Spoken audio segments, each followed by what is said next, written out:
I'm really honored to be part of this journey with you last 6-7 years. But I used to see within the region, I remember visiting AU, the number of proposals our team received from different centers, over 150 proposals. Among 150 proposals, a small number of them were selected. Very competitive process. But I think you are one of, if you are attending here, you are one of those 150 proposals you submitted. It's really incredible journey, incredible achievements you have done over the last 10 years.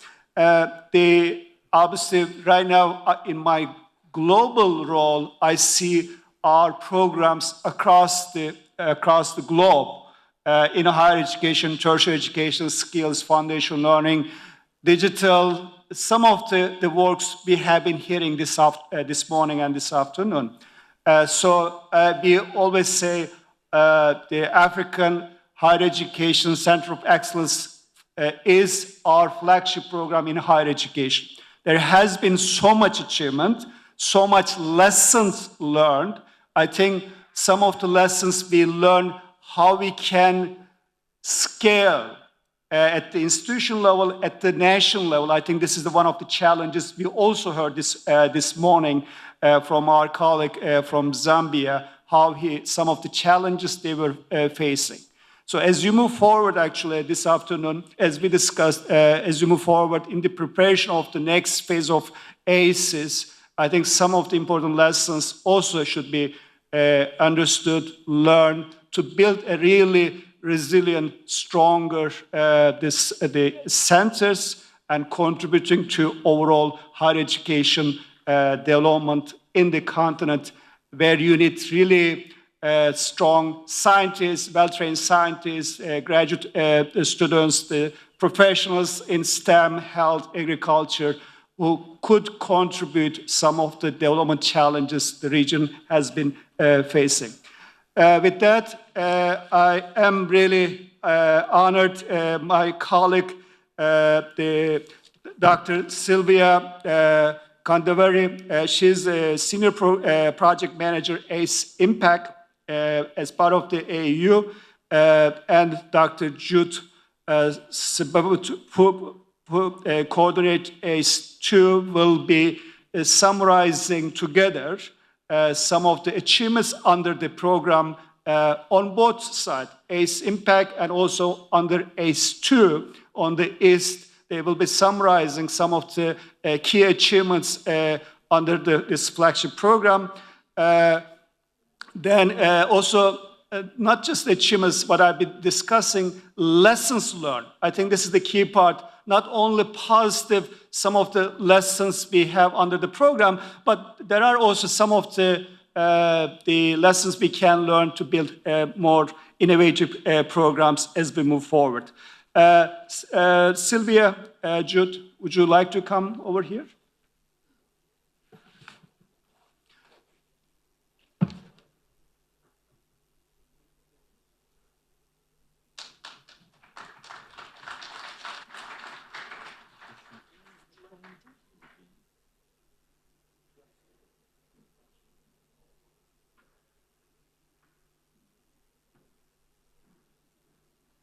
We will have about 20 minutes or so presentation, and then we will have some question answers at the end.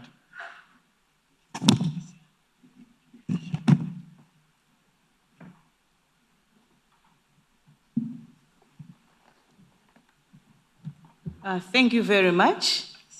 We'll be sharing with you a presentation on the ACE project, a decade of impact, and what are some of the key achievements, challenges, and the lessons learned that are now leading us into actionable recommendations for the future.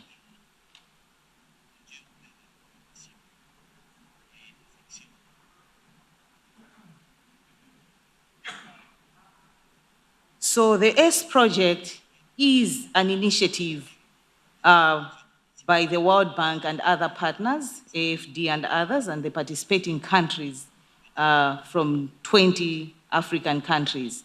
It follows a results-based financing approach in priority sectors across Africa.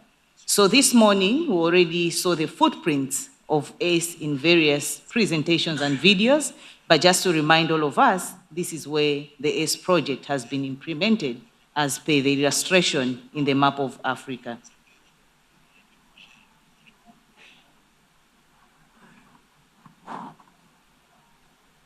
And the ACE has been invested within key priority sectors, and the key priority sectors are health, water, engineering, colleges of engineering, mining, environment, transport, social risk, and energy centers.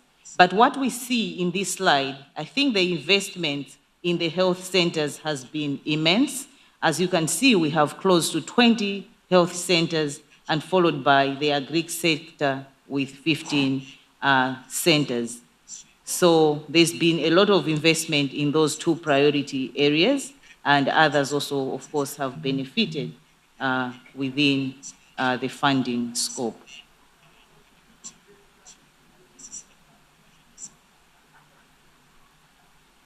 This is just a timeline for the investments. We started in 2014. The World Bank funded ACE Phase 1, which was led by the Association of African Universities to a tune of 165 million. And lessons that were learned in implementing the 22 centers under ACE1 led to the development of ACE2 to expand the scope of the ACE so that the southern and eastern region could also benefit. There was also high demand. And learning from the two phases in ACE1 and ACE2, which started in 2016, an ACE impact phase was now funded in 2019. As you can see, each phase has key features, and all those key features, we kept improving on those key features based on the lessons, and we hope as we are here, we are also reflecting on the key features of the 10 years and how we see to improve in any future initiatives that the development partners would want to support. So in total, there's been huge investment for this program, up to over 650 million US dollars for all the phases. But midway, as the implementation continued, we've also seen many development partners coming in, and would like to acknowledge the support from AFD in supporting the ACE impact phase with 72 million US dollars for 54 centers that we have. Of course, the AFD support only focus on Nigeria, Benin, and Cote d'Ivoire, the 3 centers.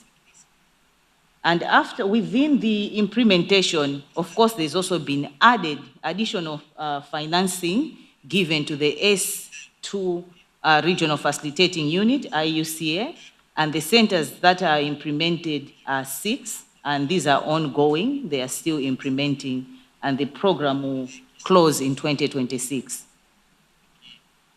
So there've been strong features to make sure that we include female representation in all the phases, and also benchmarking of these programs through different incentives given to the institutions.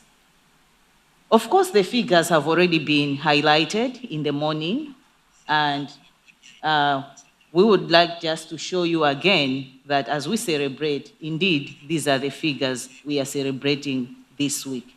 90,000 students who have enrolled in long-term short courses, and 30,000 master's students that have also enrolled in the programs that the ACE has supported, and close to 8,000 PhDs have been trained.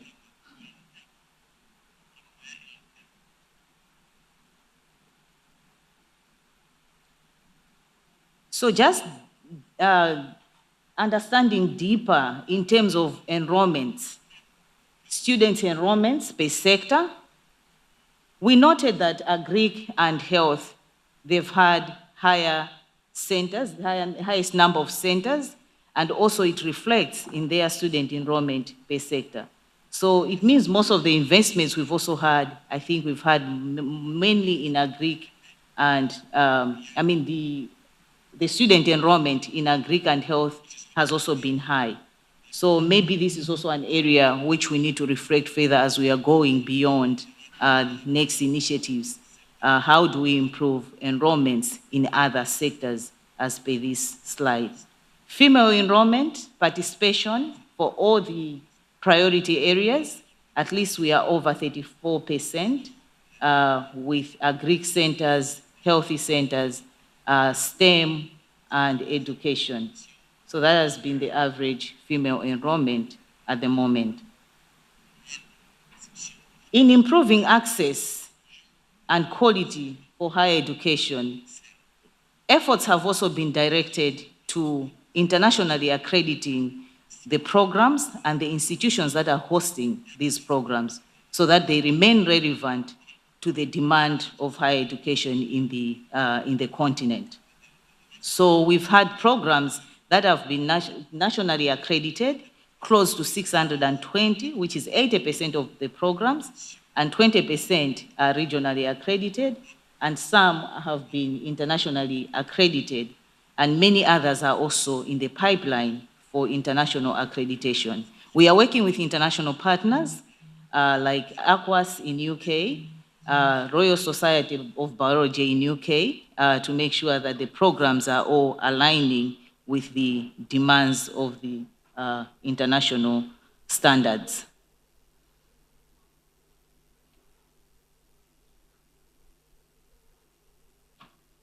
The S has also improved access by strengthening the quality of learning environment. Funding has been directed, at least a good percentage of funding, to support infrastructure development. At the moment, close to 51 buildings have been constructed and commissioned, and 9 more are almost completion. All these buildings have been equipped with smart classes and interactive whiteboards and digital tools, and some are being renovated to expand the existing university infrastructure. As you can see in the slide, those are just sample of the buildings, but I think when you get to the brochure at the registration desk, you appreciate more on how these buildings have been constructed, because the information is in the brochure.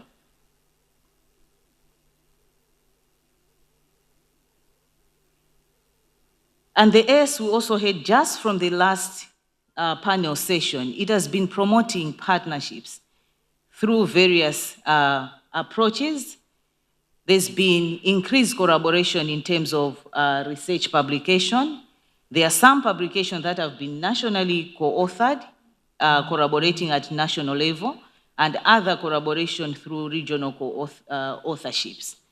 So close to at least 10,000 publications have been developed under the S, and these are being shared in different repositories within the region. AAU has an innovation, a repository hub, and then IUCA also has similar, and we are promoting these publications for wider access. But what is so stunning with these publications, there's a study that had been carried out, and we noticed that the average citation of the publications the ACEs have developed is about 1.5 impact score, reflecting the relevance of these publications.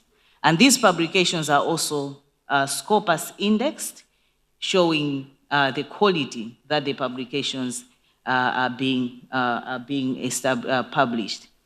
And when you look at also the structures that have been developed for these publications, the structures are to support translation of this research into practical solutions. There are efforts to commercialize some of these research work that the centers are carrying out. So there's been high impact. So the slide here is also just showing the contribution of the sectors, different sectors, Greek sector, health sector, in terms of the publications. And we also have noticed that there's a significant share of publications that have emerged from the health sector, Greek thematic priority area, STEM, ICT, and digital system.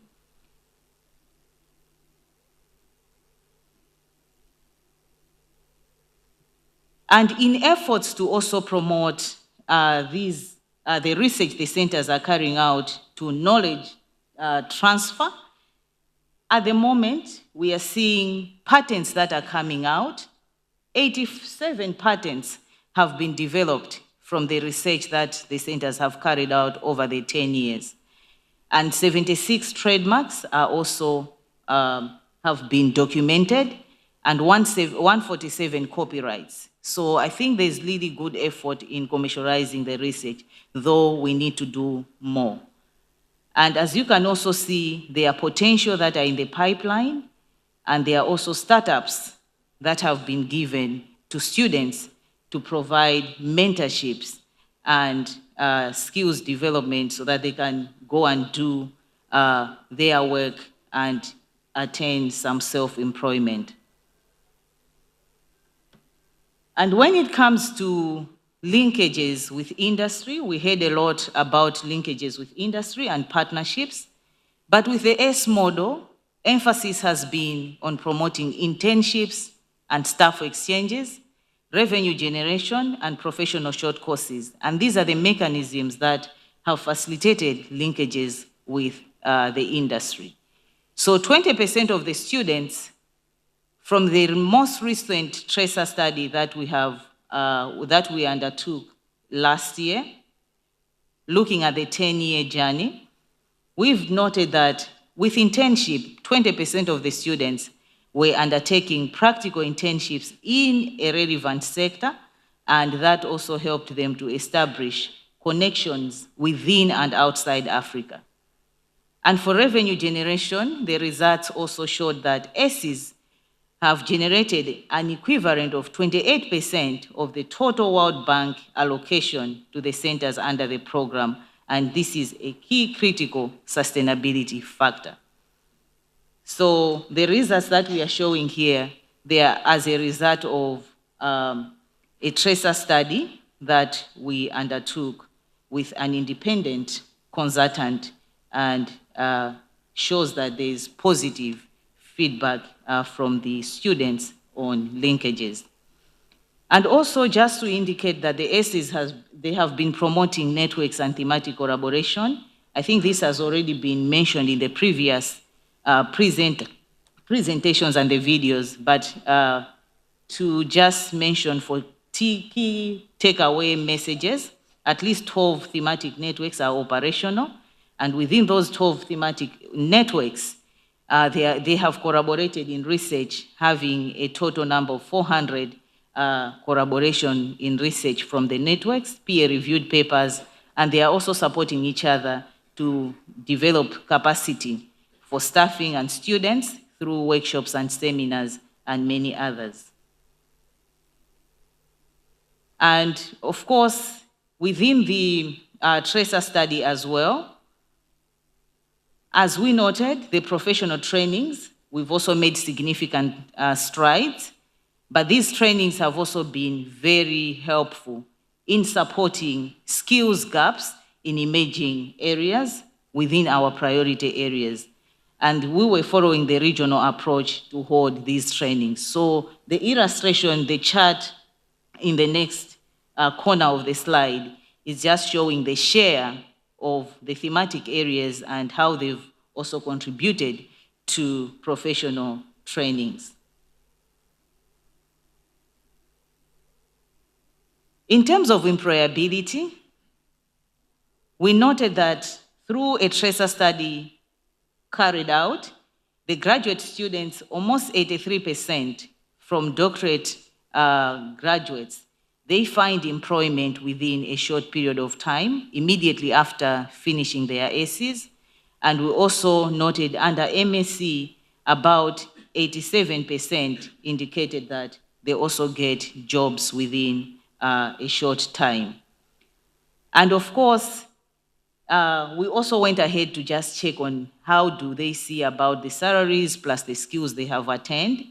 And you can see that most of them said they see positive impact. After attaining the trainings, they are getting at least more money, which they do appreciate. And that's also illustrated in the slides.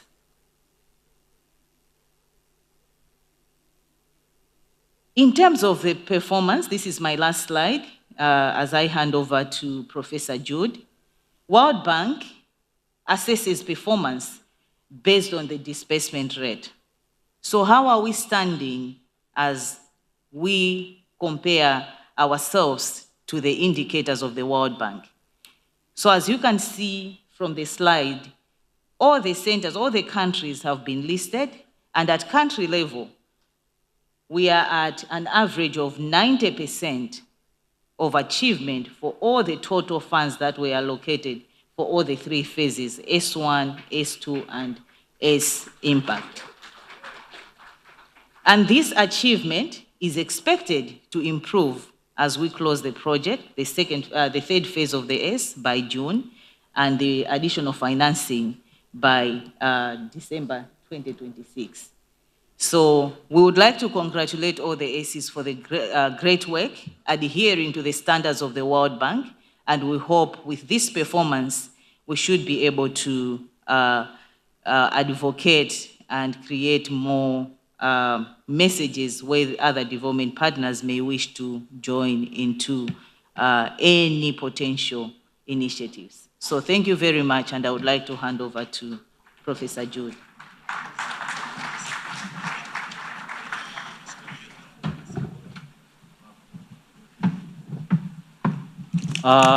Good evening, distinguished guests. Now, having heard all the statistics, we would like to look at some of the key lessons, some of the good practices, some of the challenges, and some of the recommendations we hope can assist to make a difference as we implement the S after 10 years. Now, before going there is a very big contribution that the centers have brought on board during these 10 years. And that is the contribution to policy change in the various countries hosting the centers of excellence. Among these, 31 centers have been able to contribute to a regional strategy to enable leverage regional excellence outside their countries. So, over 30 centers of excellence are working within the region to contribute to regional excellence. Then we do have centers that have contributed a lot to the development of policies within the health sector. For example, ASEFAM, that has influenced the development of Malawi's traditional and complementary medicine policy. We do have ACALICE that has contributed to the formulation of the national policy on organic farming. We do have Wise Futures that has contributed to the review of Tanzania's national water policy, and many others. At the beginning of the S, the funders asked us to contribute to changing the policies, ensuring that there are better policies in place to contribute to the development of our countries. And our centers have been able to do this quite very well.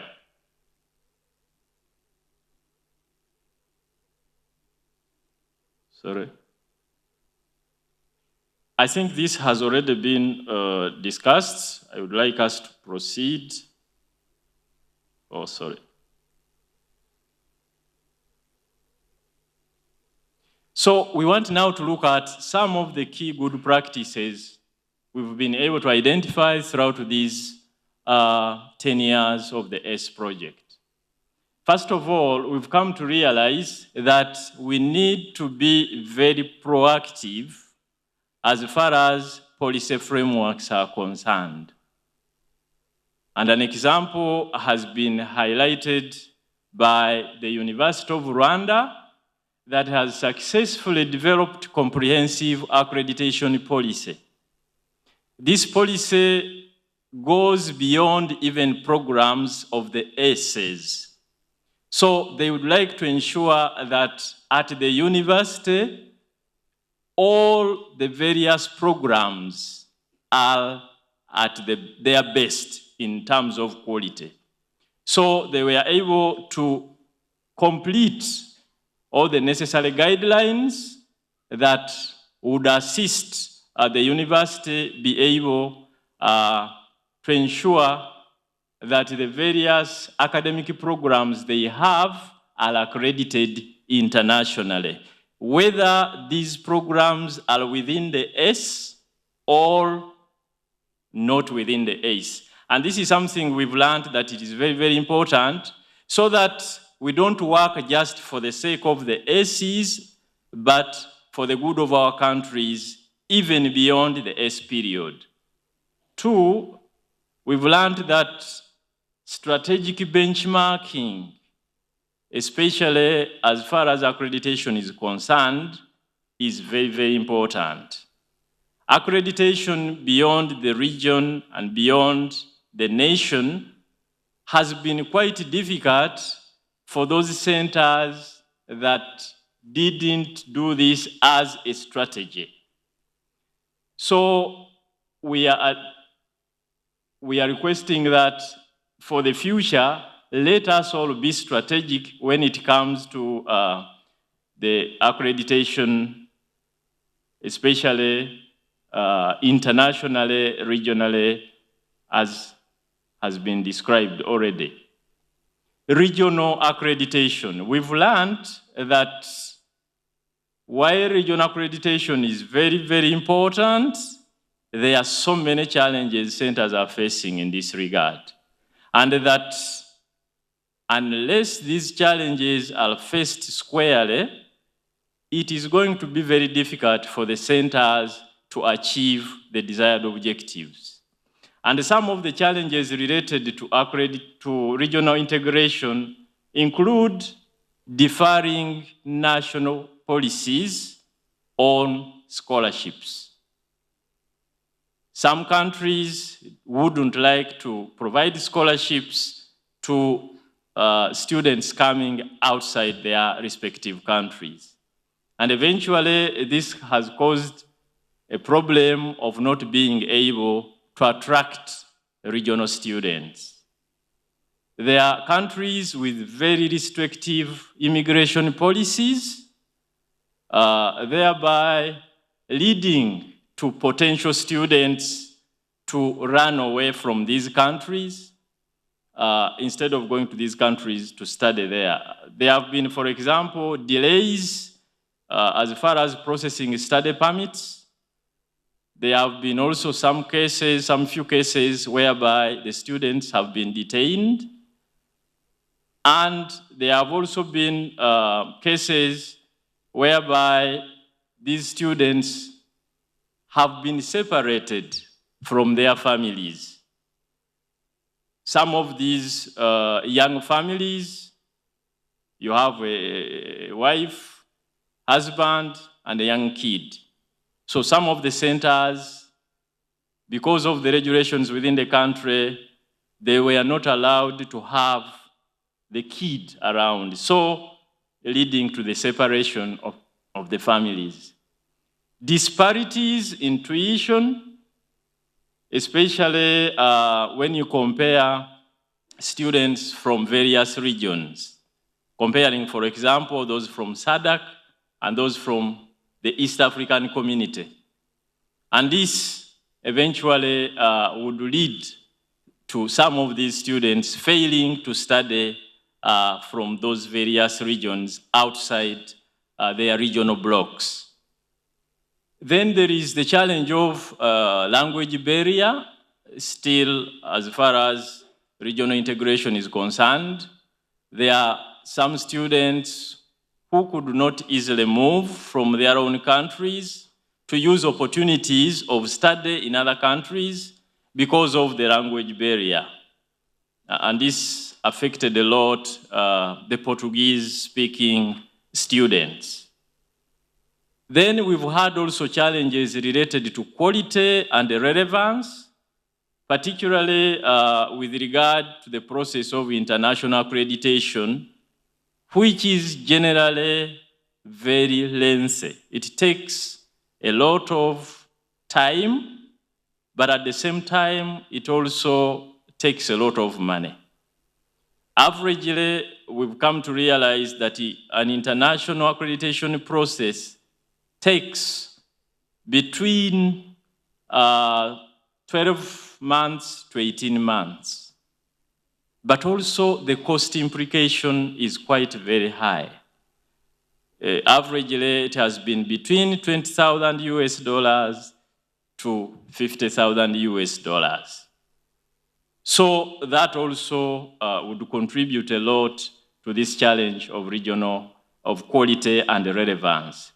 Then, while the centers have been able to procure equipment for the labs, sometimes there has been a challenge of these laboratories not complying with recognized international standards. Sometimes they have failed also to get accredited internationally. These days, most of the good labs are ISO 9000 certified. But a number of them in our centers have not reached that far, thereby affecting quality and relevance. There are also challenges related to research and innovation. For example, the untapped research potential brought about by the culture of thinking about only promotion. Somebody just does research to be promoted instead of focusing also on the commercialization of this research.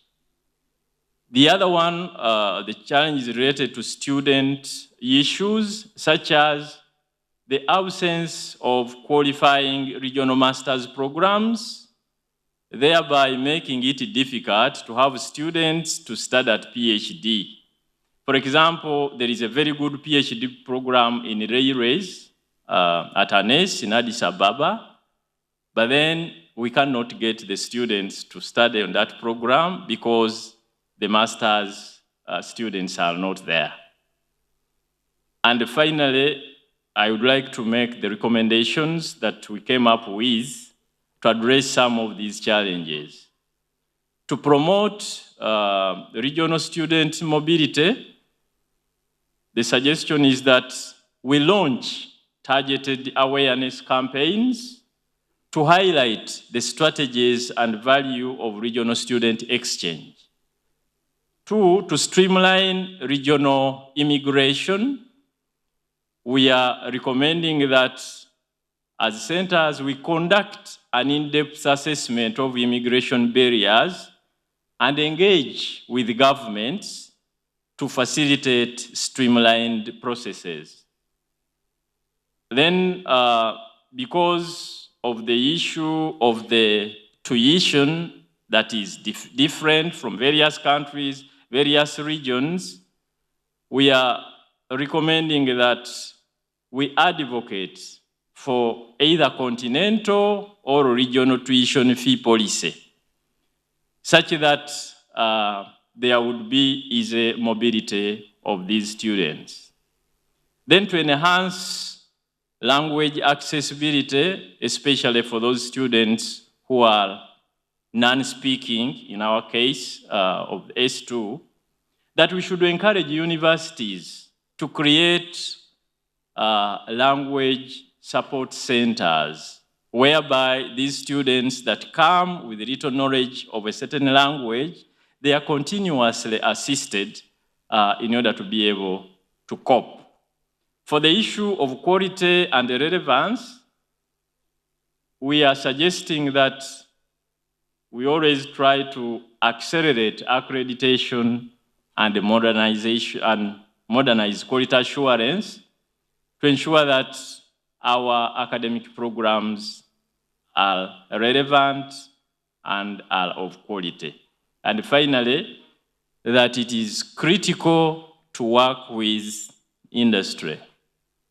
There isn't any way we can manage as universities unless we want to remain ivory towers if we don't work with industry.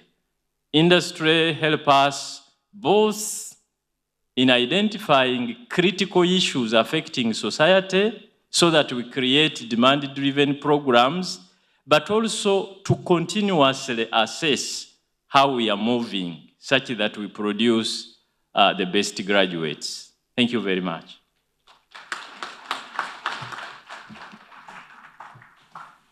Thanks so much, Jude. Thanks so much, Sylvia. Excellent summary of key achievements under the program on both sides, East and West Africa. So it covers both ACEs under the program. Really, I want to congratulate you, the regional facilitations units in both sides. They played a major role in the design of operations, both operations, but also on the implementations. What we have heard actually is some of the implementation related, how to operationalize, how to increase disbursement so that the institutions can achieve the objectives or outputs and objectives. So regional facilitations units, as a unit actually, they played major role. I want to congratulate both units, both centers. I also want to, you should actually,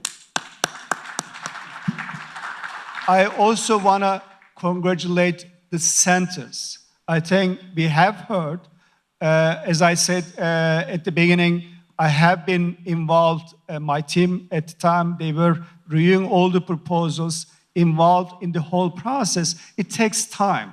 It takes time to produce quality proposals. And at the end, regional facilitations units, they do support through some of the procurement, financial management, monitoring, evaluation, but the centers are responsible really for the delivery of results. So I want to really congratulate all the centers achieving excellent results in terms of the outputs and outcomes. Outcomes are really critical because some of the lessons we learned, research at the end or technology generated needs to really address some of the development challenges the countries are facing. I think we have heard excellent examples from Ghana, Nigeria, Rwanda, Tanzania. Some of the products, some of the, not just the research publications, not the citations, but also the impact they generate, I think we have seen excellent examples. What I haven't heard, actually, I like to bring it up. This is the gathering we have, about 500 or so academics, vice chancellors, ministers of finance, ministers of education, they participated in this event. Actually, this is a platform. The regional facilitations units, these regional programs play an important role to share information to what's happening. They compare, centers compare to each other, to learn from each other so that they can go back home and they produce similar or more better results in their countries. The second part, I guess I haven't heard, maybe our Zambia colleague was referring earlier. Really, these are the centers of excellence in each center, in each university. They go through the competitive process, they are selected, they implement the projects, but they have also what we call this byproduct, side effect on some of the reforms we see in each university. I think the example you were giving from the University of Rwanda, whole accreditation policy they are developing based on the lessons they are learning actually through the ACE. There are many other examples like this, how these ACE centers are really contributing some of the reforms, institutional reforms in each country. So I really want to congratulate entire, not just ACE community, but higher education systems, how they can learn from lessons from under the ACE, how they can scale up some of the interventions under the program. With that, we are out of time, but I want to ask one question, Sylvia and Jude. You have been working for many years. Sylvia, I've known you from beginning of ACE Impact. So can you reflect for the whole audience here, really based on your experience on the role of the regional facilitation units in both AU and AIUCA in driving results, ensuring quality, and delivering results for our countries in the region to have the impact you have been saying. Thank you. Just you have 1 minute, then if we have time, I'll ask one more question. Thank you.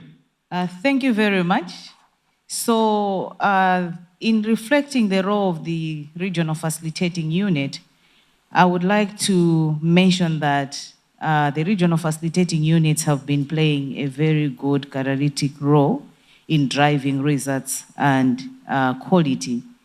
And with the role that we have been entrusted with, we've ensured that implementation remains on track by providing technical assistance to the centers when it comes to monitoring and evaluation of results. The ACE Impact Project follows through a result-based framework approach, and it demands a lot of accountability and transparency, and also making sure that the results that we are sharing and giving the funding in proportion to the quality that is expected. So it's a very rigorous process. And with that, I think the regional facilitating units have been diligently playing that role. In terms of also providing the platform, I think every 6 months we meet, reflect, plan, and provide solutions to any bottlenecks throughout the implementation. So these regional facilitating units have been key in bringing all the diverse stakeholders together to reflect together and replan. I would give an example when we had COVID pandemic. At that point, there were so many issues that were, many universities were not settled and they were affected. But bringing all the universities together and say we are in it together, how can we innovate again? It's a challenge that we have experienced together, but we do not want this to affect implementation. How can we work together? So the regional facilitating units were in the forefront of bringing them together and say we can innovate and still maintain with our implementation. So I think it's been a great role that the regional facilitating units have been supporting to the centers. And also aligning the centers to regional issues, global landscape, the evolving landscape of the higher education. The regional facilitating units have been helping them to keep aligning with the regional agenda through various activities like supporting the international collaboration.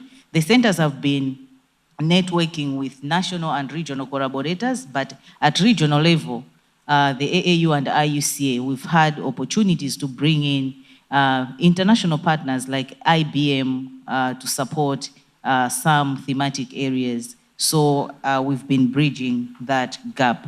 And finally, it reminds us that we are the backbone for this implementation. So as we implement, we always ensure that there's quality in our systems, there's coherency in all the processes, and then we give the outcomes that are expected by all partners, and we provide a one-stop center where any partner would come and ask, what is now happening within the ACE? We have all the information collected in one port, which we are able to share. So thank you very much. That's how I would reflect. Thank you so much. Thank you so much, Sylvia. It's excellent insight. Maybe I'll turn to Jude on a more personal note, actually, as the coordinator. What has been the most rewarding part of your involvement in coordinating ACE2, and obviously working with a large higher education community? And how has the experience shaped your own professional growth or perspective on higher education? So on more on personal note. Yeah, thank you. Thank you very much. I have been in charge, I think, for around a month. But I must say that so far, the most rewarding thing is to see that the centers are moving on well. And the centers can only move well if they are well guided, they are well supported.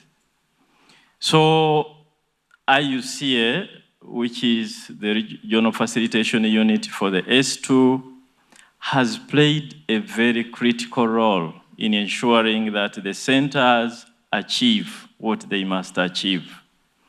Something very particular about this project, as we've had, is the fact that it is following a results-based model. You can't get a single coin before you prove that you've been able to achieve a certain result.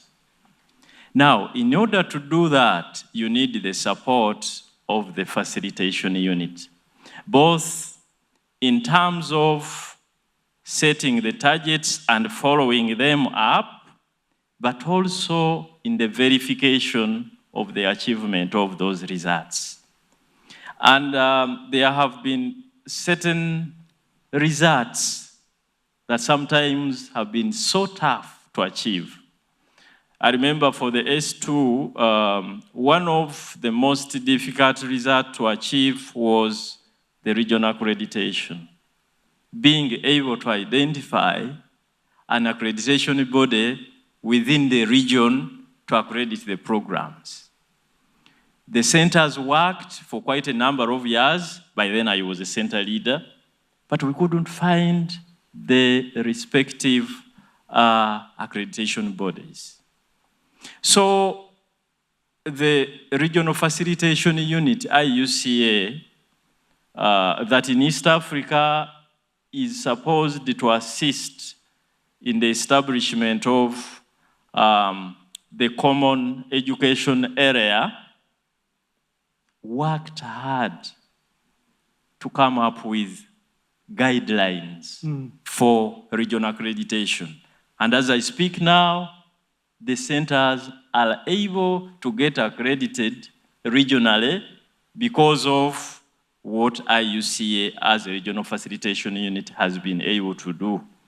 And I believe probably even in the western part, it might still be difficult to get a regional accreditation body. So I want to emphasize that what gives me the relief and the happiness is to see to it that the Regional Facilitation Unit and myself, we've contributed to the achievement of the results by the centers. Thank you so much. Thank you so much. Sylvia, over to you. You have been around under ACE Impact. So the same question to you. What is the most rewarding part of this whole experience as part of the ACE journey? Thank you very much. So at personal level, the most rewarding part, I think that's what you... Personally. Yes. So the personal rewarding part for this program, for me, I think it's been a great experience. The ACE project is a very complex project. It has diverse stakeholders that are contributing to the results of the ACE. You have centers, you have experts, you have partners, you have World Bank, the financiers. So coordinating all these diverse sectors, I think, has not been just easy, but I think it has also helped me to grow personally in terms of professional arena. So I've learned to be adaptive. I've learned strategic planning is most important. And I've also learned that, you know, you need to be resilient, and not everything is going to go as you think.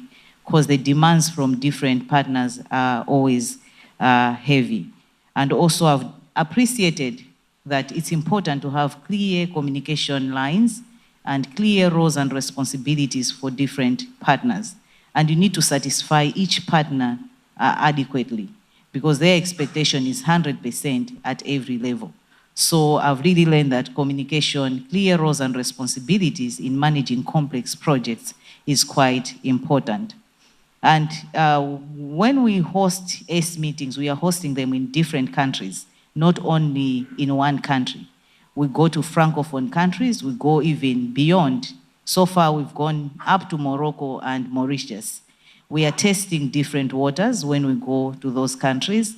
The receptiveness is not quite easy for some of the countries, but we've managed to maneuver through and engage with governments of non-participating countries to also understand that there's a model that they can benefit from. So with that, I think it's broadened my ability to manage different expectations and growth, to be at least forward-thinking every time and be on your toes to look for results that will satisfy all the partners.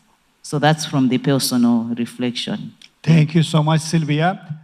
We came to the end of our session. I would like to thank Sylvia and Jude for their insightful insights and contribution to the whole session. Really, this for me, I have been monitoring, I have been following up ACE over the years, but the achievement you have, really, it's remarkable. We have been, as I said, not at the regional level, but at the global level also, we are trying to use some of the lessons, experience we have learned, gained under the ACE program implementation. I think the region also has a lot to offer globally based on the lessons learned. With that, I want to thank to all. Have a nice evening. I look forward to, of course, next 2 days, we look forward to learning more and then to reflect on our experience. Again, have a nice evening. Look forward to discussion next 2 days. Thanks.